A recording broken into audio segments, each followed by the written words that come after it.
it out.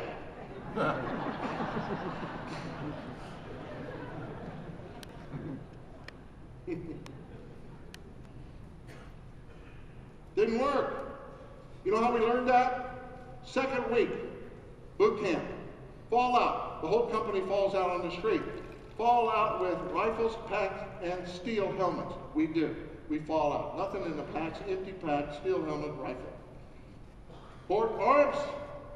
Gentlemen, we're going to run 5 miles. Now, this was in the old Corps.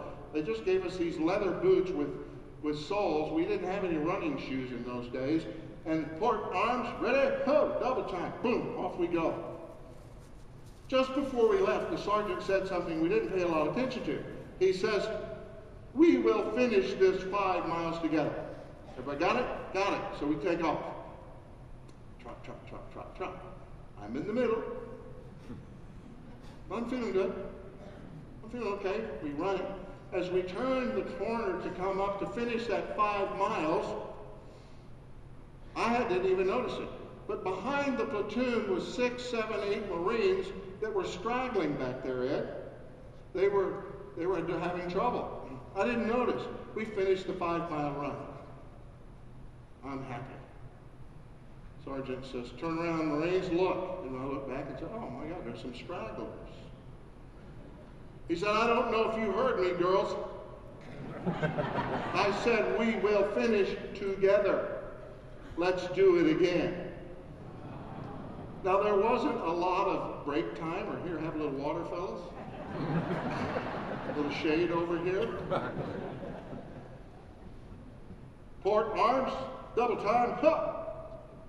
Here we went, 5 miles again. We're now running 10 miles. This time at a mile from finish. Now we've run 9 miles. You could look behind us and there was maybe 15, 18 Marines struggling. They're back there. Some of them are throwing up. Some of them are just about to faint. Some of them just can hardly move. Some of them have cramps. Some of them are crying. Yes. AA Dryer, big as my son Rob, goes back, picks up the least Marine. His name was Pinky McKinnon. He picked him up. Now there were people getting kicked, people getting cussed at, people getting called names. Come on, you can do it, let's go. But a lot of encouragement. But all of a sudden, that platoon began to pull together. And Pinky McKinnon led the entire platoon across that 10th mile. Alex Dryer carrying Pinky, who could not move. When he set him down, we all stood there totally exhausted. And the sergeant just simply said, gentlemen, never, ever, ever leave a Marine behind. You will always finish together.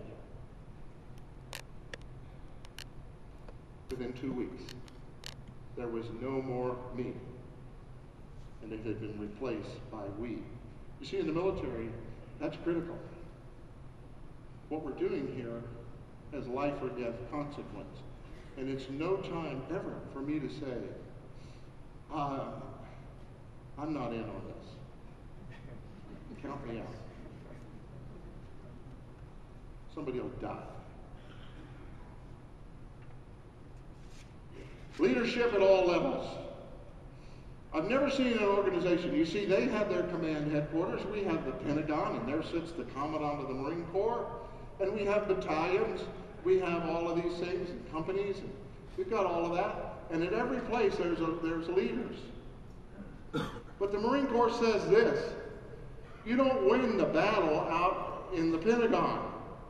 There's never been a battle won in the Pentagon. Where's the battle won in the Marine Corps? So they say, why don't we teach our Marines that leadership at all levels? Let's teach them all how to lead.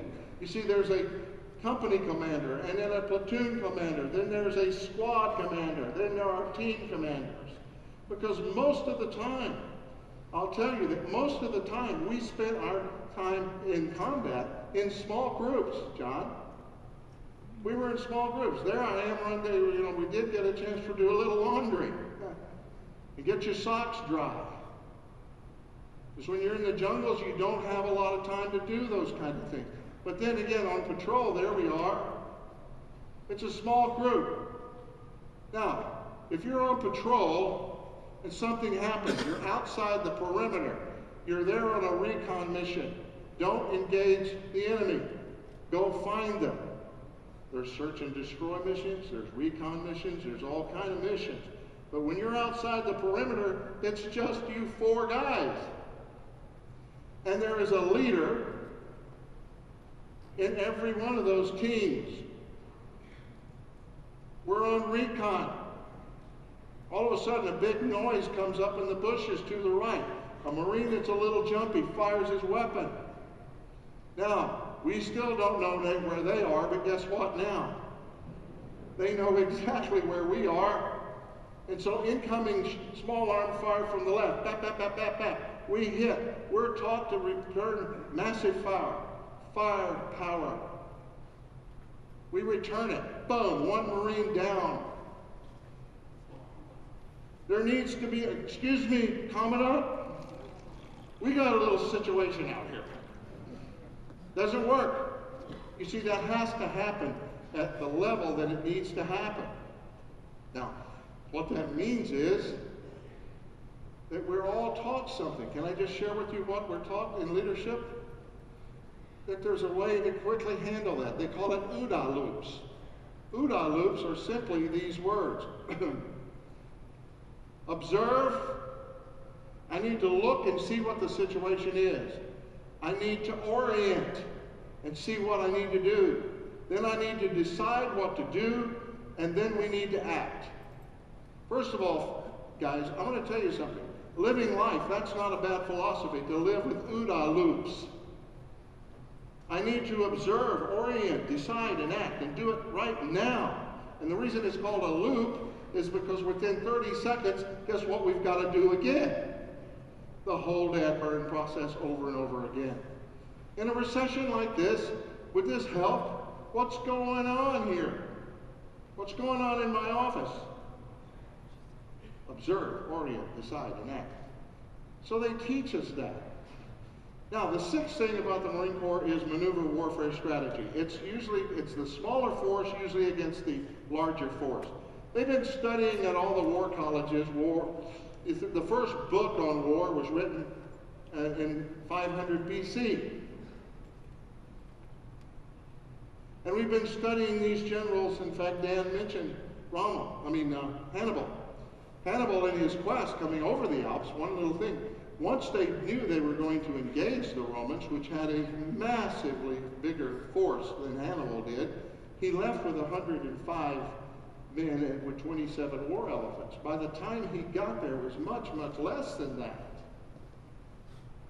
You know how he did it, Skylar? He knew that the Roman force had to come through this one place on a road because there was marshes.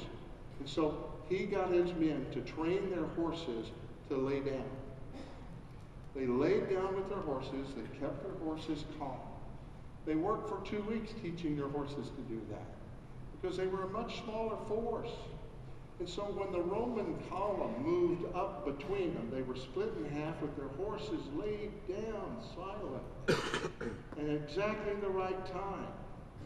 Up they came and attacked this larger force, totally won the day. A smaller force with maneuver warfare. Now, what is maneuver warfare?